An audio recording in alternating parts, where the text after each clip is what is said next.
மனிதனுடைய நாவின் அதிகாரம் மற்றும் அதன் பலன் குறித்து யாக்கோபு நிருபம் 3ஆம் அதிகாரத்தில் அப்போஸ்தலர் விவரித்து பேசுகின்றார்.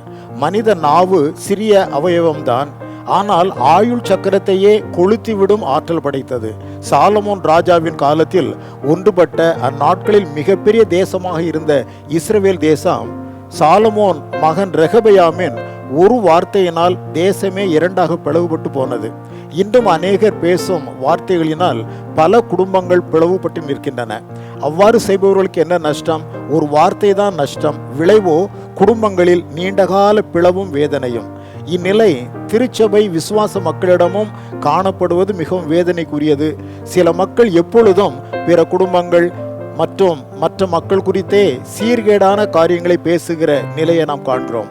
1 தீமோத்தேயு 4:7 பவுல் அப்போஸ்தலர் கூறுகிறபடி சீர்கேடான பேச்சுகளை நம்மை விட்டு விலக்கி தேவ பக்திக்கு ஏதுவாக முயற்சி பண்ணுவோமாக.